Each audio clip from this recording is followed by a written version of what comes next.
அரசாங்கத்தை பொறுத்த வரைக்கும் இனவாத ரீதியாக செயற்பட இல்லை. பழைய அரசியல்வாதிக்கு என்ன தேவை? அது தமிழாக இருக்கணும், சிங்களமாக இருக்கட்டும், அவர்களுக்கு இனவாதம் தேவை.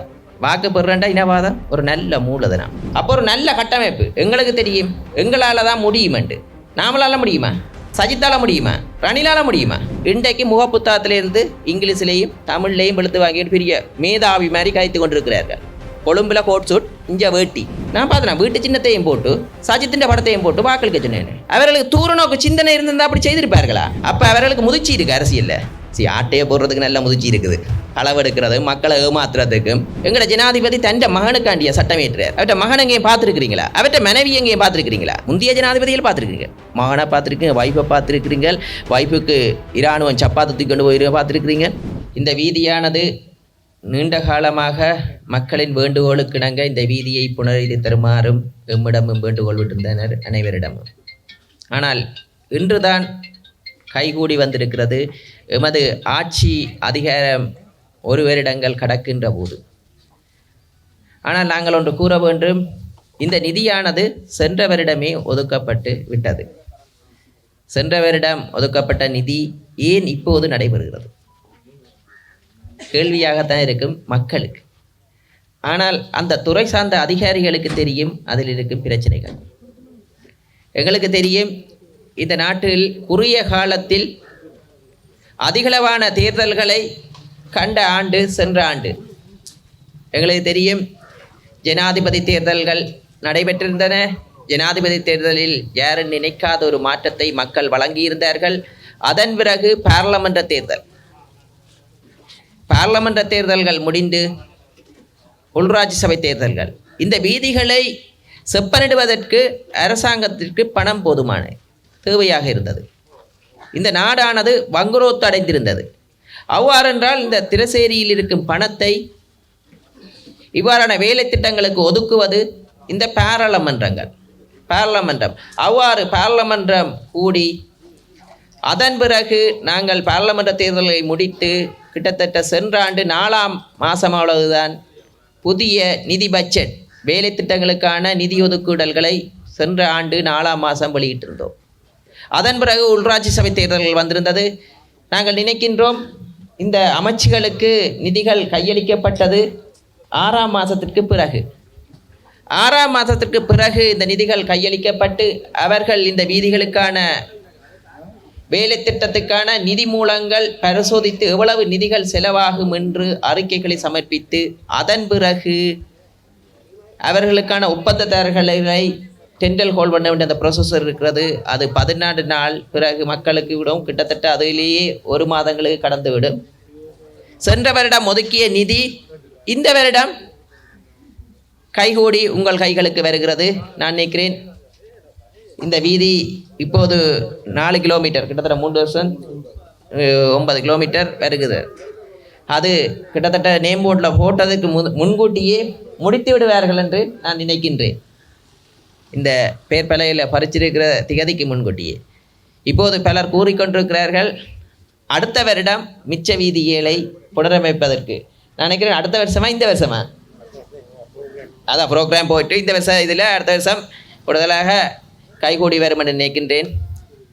உங்களுக்கு எங்களோட நாட்டின் ஜனாதிபதி கேட்கிறார்கள், எல்லாம் சிலோவாக போகுதுண்டு. அப்படியா? இந்த அரசாங்கத்தின் வேலை தானே சிலோவாக போகுதா? ஒரு வருடத்தில் நாங்கள் நினைக்கிறேன் சிலோவாக போனாலும் சரியாக போகணும். அப்போ நாங்கள் ஆட்சி அமைத்து இந்த அரச கட்டமைப்புகளை சீர் பண்ண வேண்டிய தேவை இருக்கிறது. இன்று நீங்கள் சமூக ஊடகங்களில் பார்க்குறீங்க, போலீஸ் நிலையங்களில் தமிழ் அதிகாரிகளை நியமித்து கொண்டு வர்றான், உயர் அதிகாரிகளை. முந்தி தமிழ் அதிகாரிகள் மேலிடத்துக்கு வரையலாது. நல்லாட்சி காலத்திலையும் வந்தவங்களா இல்லை. இன்றைக்கு சாவைச்சேரியில் தமிழ் ஒரு ஆள் போட்டிருக்கிறோம், போலீஸில், அதேமாரி சுன்னாகத்தில். நாங்கள் அந்த ஆக்களை அடையாளம் காணணும். எங்களுக்கு அரசாங்கத்தை பொறுத்த வரைக்கும் இனவாத ரீதியாக செயற்பட இல்லை. ஆனால் அரசியல்வாதிகளுக்கு, இந்த பழைய அரசியல்வாதிகளுக்கு என்ன தேவை? அது தமிழாக இருக்கணும், சிங்களமாக இருக்கட்டும், அவர்களுக்கு இனவாதம் தேவை. அந்த இனவாதத்துக்கு ஊடாக அதிகாரம் தேவை. அந்த அதிகாரத்தை வைத்து என்ன செய்தார்கள்? 16 ஆண்டுகள் அதிகாரத்தை கையெழுத்திருந்தான் இந்த தமிழ், சிங்கள, இனவாதி, முஸ்லீம் எல்லாம் சேர்ந்து. அவங்களுக்கு இலகு எப்படி சொல்லுங்க? அவன் வாக்கு பெறண்டா இனவாதம் ஒரு நல்ல மூலதனம். சிங்களவனுக்கு சிங்களவன் ரெண்டும், தமிழனுக்கு தமிழன் ரெண்டும், முஸ்லீமுக்கு கண்ட முஸ்லீம் வாக்கு போட்டுட்டு நாங்கள் சொல்ல நாங்கள்லாம் உழைச்சி சாப்பிடணும்ட்டு. நாங்கள் நினைக்கிறோம் எங்கட அரசாங்கம் இனவாத ரீதியாக செயற்படையில் சின்ன சின்ன அசம்பாவிதங்கள் வரலாம். ஏனெண்டா இங்கே நடக்கிற பிரச்சனை அன்றத்தோடு தெரியுமா? ஏதாவது ஒரு பிரச்சனை தெரியக்கெல்லாம் தெரியும். அப்போ எங்களுக்கு தெரியுது நாங்கள் இதய சக்தியோட முன்னோக்கி நகர அரசாங்கம் தயாராக இருக்குது. இந்த அரச கட்டமைக்கில் ஒன்று சின்ன சின்ன பிரச்சனைகள் வரலாம், அதுகளை நிவர்த்தி செய்து கொண்டு முன்னோக்கி நகர்த்தணும். நாங்கள் இந்த நாட்டில் ஒட்டுமொத்தவர்கள் இலங்கையர்களாக சிந்திக்க வேண்டிய தருணம் இருக்கிறது. ஆனால் இங்கே எவரும் இலங்கையராக யோசிக்கல. அது சிங்களவர்களும் அப்படி தான், தமிழர்களும் அப்படி தான், முஸ்லீமும். நான் சிங்களவன், தமிழன், முஸ்லீம் ரெண்டு தான் இந்த அரசாங்கம் பங்கிட்டு போட்டு வச்சுருந்தது. பங்கிட்டு போட்டு வச்சுருந்தது அப்படியே தானே அவங்களோட அதிகாரத்தை கைப்பற்றி கொள்ளலாம். அப்போ எங்களுக்கு தேவை இருக்கிறது, இந்த நாடு முன்னேறிய நாடாக தேவையா? அதுதானே எங்களோட அமைச்சர்மார் சொல்லிட்டோம், முன்னேறிய நாடாக தேவை என்ற இந்த நாட்டிலேருந்து இனவாதம் எல்லாமே அகண்டு ஒரு சிந்தனை உள்ள நான் எங்களோட வாழ்க்கை போயிட்டுது. எதிர்காலத்தில் உங்களோட பிள்ளைகள் தான் வாழ போயிடும் இந்த நாட்டில். அப்போ ஒரு நல்ல கட்டமைப்பு எங்களுக்கு தெரியும், எங்களால் தான் முடியுமெண்டு. நாமளால் முடியுமா? சஜித்தால் முடியுமா? ரணிலால் முடியுமா? சரி, எங்கட பழைய அரசியல்வாதிகள், நல்ல தூர நோக்கு சிந்தனை கொண்ட பழைய அரசியல்வாதிகளா இந்த நான் சொல்கிறோம், வயசு போன முதிர்ச்சியான அரசியல்வாதிகள் இந்த இடத்துல சொல்லித்தான் ஆகணும். ஏனெண்டா மக்களை குழப்புறதுக்கு பல கதையில் சொல்லி கொண்டிருக்கலாம். முதிர்ச்சி பெற்ற அரசியல்வாதிகள் என்று சொல்கிறாங்க. நாங்கள் அவர்கிட்ட கேட்கணும், இன்றைக்கு முகப்புத்தகத்திலேருந்து இங்கிலீஷ்லேயும் தமிழ்லேயும் வெளுத்து வாங்கிட்டு பெரிய மேதாவி மாதிரி காய்த்து கொண்டிருக்கிறார்கள். கொழும்பில் கோட் சூட், இங்கே வேட்டி கட்டி கொண்டு மேதாவி. அவர்கிட்ட நாங்கள் கேட்குறோம், சென்ற முறை ஜனாதிபதி தேர்தலில் யாருக்கு வாக்களிக்க சொன்னவின? அவன் சின்னத்தையும் போட்டு, நான் பார்த்தேன் வீட்டு சின்னத்தையும் போட்டு, சஜித்தின் படத்தையும் போட்டு வாக்களிக்க சொன்னேன். அவர்களுக்கு தூர நோக்கு சிந்தனை இருந்திருந்தால் அப்படி செய்திருப்பார்களா? இல்லை.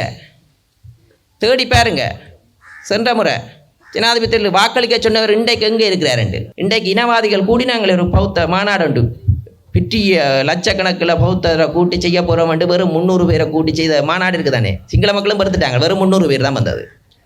எங்களோட அமைச்சர் மாதிரி சொல்லிட்டோம், வெறும் 300. நாங்கள் முதல்ல பிட்டிய மாநாடு வீத்தான அந்த 300 போன மாநாட்டுக்கு எங்கட முதிர்ச்சி பெற்ற அரசியல்வாதிகள் சென்ற வருஷம் ஜனாதிபதிகளுக்கு வாக்களிக்க சொன்னவர்கள் தான் போயிருக்கிறேன்.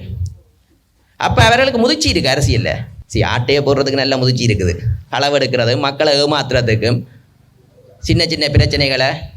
இப்போ இந்த நாட்டில் பயங்கரவாத தடை சட்டம் இருக்குது தானே. பயங்கரவாத தடைச்சத்தின் ஊடாக சாதாரண மக்களுக்கு ஏதாவது பாதிப்பு ஏற்பட்டதா? நினைவு நாள் செய்த நீங்கள் மாவீரன் நாள் நாங்கள் ஆட்சி வந்த உடனே செய்ய விட்ட நாங்கள். ஆனால் கொஞ்சம் பயம் இருந்தது. ஆனால் இந்த வருஷம் பயமில்லா செய்தவங்க இல்லை அடங்கட்டினவங்க ஏதாவது பயன்படுத்தப்பட்டதா? இன்றைக்கு இலங்கைக்கு நல்ல ஒரு சட்டம் தேவை தானே. ஏன் தேவை? இலங்கையினா சிந்திங்க, தமிழ் சிங்களம் மட்டும் சிந்திக்காமல் இலங்கையினா சிந்திச்சா இலங்கையை பாதுகாக்கிறதுக்கான சட்டமூலம் இங்கே இருக்கிற மக்களை ஒடுக்கிறதுக்கு இல்லை. எங்கட நாடு 2050ஆம் ஆண்டு எப்படி இருக்கணுமென்று ஒரு சிந்தனை தேவை தானே. உங்களோட பிள்ளை படித்து முடிய என்ன வேலை செய்யணுமென்று பிறக்கே ஒரு சிந்தனை இருக்குமே. அல்லது பிறக்கக்கு முதல்லையே எந்த பாடசாலையில் என்ற பிள்ளையை போடணுமென்று எண்ணப்பாடு தோற்றப்பாடு உருவாக்கி இருக்குது தானே. அப்போ நாங்கள் இந்த நாடு 2050ஆம் ஆண்டு ஆட்சியில் இருக்கிறோம் கருத்து கணிக்க 2050ஆம் ஆண்டு இந்த நாடு எப்படி இருக்கணுமென்று சிந்திக்கிறோம். அப்போ அப்பேக்க இந்த நாட்டுக்கு பாதுகாப்பான ஒரு சட்டம், மக்களை பாதுகாக்கிறதுக்கான ஒரு சட்டம் மூலம் தேவை. நாங்கள் முன்னேறிய நாடாக வந்துட்டோம் வையுங்க. எங்களோட நாட்டுக்குள்ள பலர் வேலை செய்ய வேண்டியும் பெறும் வெளிநாட்டிலேருந்து வந்து. ஏன்? எங்களோட நாட்டில் 2,20,00,000 மக்கள் தொகை தான் இருக்குது.